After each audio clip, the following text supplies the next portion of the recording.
بسم اللہ الرحمن الرحیم۔ السلام علیکم۔ Welcome to S A teaching zone. آج کی ہماری یہ ویڈیو 12th کلاس کی اردو کی ہے۔ بک کا نام ہے گلستان ادب۔ آج ہم کر رہے ہیں لیسن نمبر 4، سبق نمبر 4 ہے امراؤ جان ادا۔ تو یہ مضمون جو ہے تنقیدی مضمون ہے، جس کے لکھنے والے جو ہے مصنف رائٹر جو ہیں خورشید الاسلام ہے۔ تو تنقیدی مضمون کا اس سے پہلے بھی میں نے آپ کو بتا دیا ہے کہ تنقیدی مضمون میں جو رائٹر اپنا جائزہ لیتا ہے اس مضمون کا، اس کو بار بار پڑھتا ہے، اس کی اچھائیاں برائیاں دیکھتا ہے اور اپنی رائے دیتا ہے، تو اس کو جو ہے تنقیدی مضامین کہتے ہیں۔ تو اس کے لکھنے والے جو رائٹر ہے خورشید الاسلام، ان کا تعارف دیکھ لیں گے ہم پہلے۔ تو دیکھیے، خورشید الاسلام سن 1919 تا 2006، یعنی 1919 میں پیدا ہوئے اور 2006 میں ان کا انتقال ہوا۔ خورشید الاسلام مغربی اتر پردیش کے ایک گاؤں امری میں پیدا ہوئے۔ ابتدائی تعلیم دہلی کے فتح پوری اسکول میں حاصل کی۔ سن 1945 میں مسلم یونیورسٹی علی گڑھ سے ایم اے کیا۔ اسی سال یونیورسٹی کے شعبہ اردو میں لیکچرر مقرر ہوئے۔ سن 1973 میں پروفیسر بنائے گئے۔ صدر شعبہ اردو کے منصب پر فائز ہوئے۔ سن 1989 میں ملازمت سے سبکدوش ہوئے۔ درمیان میں London school of oriental and African studies سے بھی بحیثیت استاد وابستہ رہے۔ علی گڑھ میں وفات پائی۔ خورشید الاسلام میں ذہانت کے آثار بچپن سے نمایاں تھے۔ وہ ایک اچھے مقرر، صاحب طرز نثر نگار اور خوش فکر شاعر تھے۔ ان کے 3 شعری مجموعے رگ جان، شاخ نہال غم اور جستہ جستہ نثری نظمیں شائع ہو چکے ہیں۔ نثری تصانیف میں غالب ابتدائی کلام اور مضامین کا مجموعہ تنقیدی اہم ہے۔ رالف رسل کے ساتھ مل کر انگریزی میں ان کی 2 کتابیں 3 مغل پوئٹس اور غالب لائف اینڈ لٹریچر شائع ہوئی ہیں۔ اس کے علاوہ انہوں نے قائم اور سودا کے انتخابات بھی مرتب کیے ہیں۔ خورشید الاسلام بہت شگفتہ اور تخلیقی انداز کی نثر لکھتے تھے۔ ان کے تنقیدی مضامین میں بھی شگفتگی کا یہ انداز قائم ہے۔ پیش نظر مضمون میں مرزا ہادی رسوا کے مشہور ناول امراؤ جان ادا پر ایک نئے زاویے سے نگاہ ڈالی گئی ہے۔ یہ ان کے نثری اسلوب کی بھی ایک اچھی مثال ہے۔ تو یہ والا جو ہم سبق پڑھیں گے امراؤ جان ادا، تو مرزا ہادی رسوا کے ناول سے ہے، مطلب یہ ناول کا نام ہے امراؤ جان ادا، ان پر اس نے جو ہے تنقید کیا ہے۔ تو آگے بڑھتے ہیں ہم۔ دیکھیے، ان کا تعارف مکمل ہو چکا ہے، یہ امراؤ جان ادا۔ تو یہ ایک تنقیدی مضمون ہے۔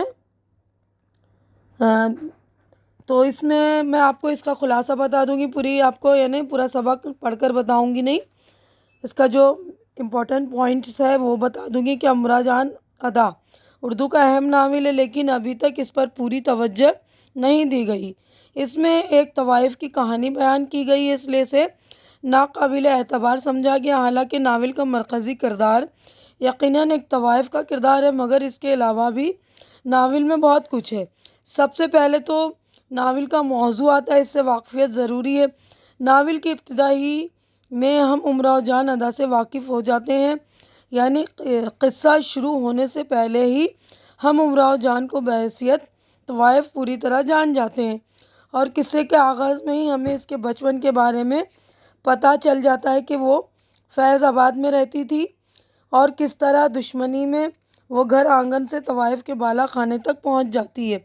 خورشید الاسلام نے ناول کے 2 اقتباسات پیش کیے ہیں۔ پہلے اقتباس میں ہماری ملاقات امراؤ جان نام کی طوائف سے ہوتی ہے۔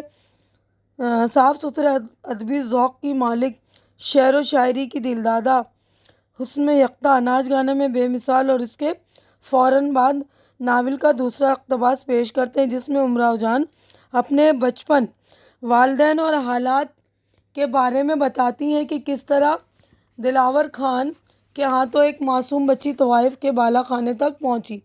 ان دونوں اقتباسات سے ہم امراؤ جان کی پوری زندگی سے واقف ہو جاتے ہیں۔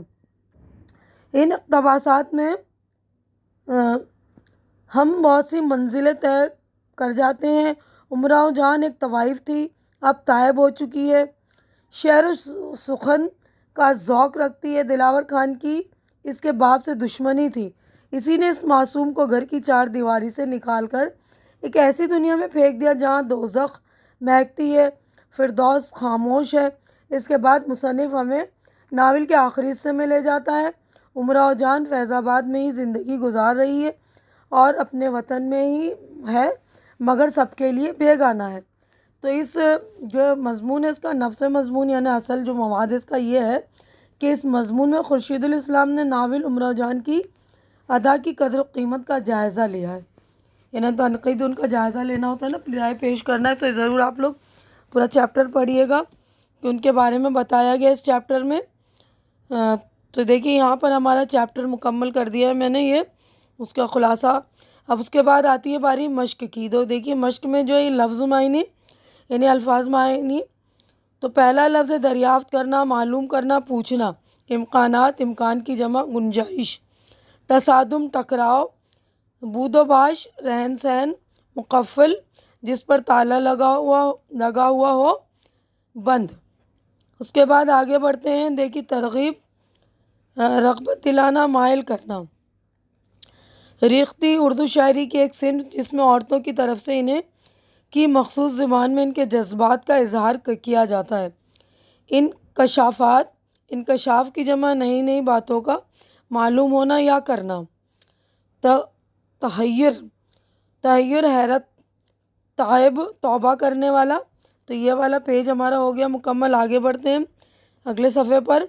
تو دیکھیے اگلے صفحے پر ہے غور کرنے کی بات اس مضمون سے متعلق ہے کہ یہ مضمون مرزا ہادی رسوا کے مشہور ناول امراؤ جان ادا کے بارے میں ہے۔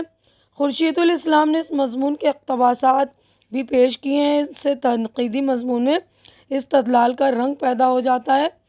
خاصے کی چیز سمجھا جانا کا مطلب ہے پسند کیا جانا، بروئے کار لانا کا مطلب استعمال کرنا، ساخت پرداخت کرنے کا مطلب ہے بنانا، اور پروان چڑھانا اور فن کے مطالبوں کو پا جانے کا مطلب ہے فن کی ضرورت کا پورا ہو جانا۔ ان مثالوں سے واضح ہوتا ہے کہ مصنف نے روز مرہ زبان اور محاورے کے استعمال سے زبان کو دلچسپ بنا دیا ہے۔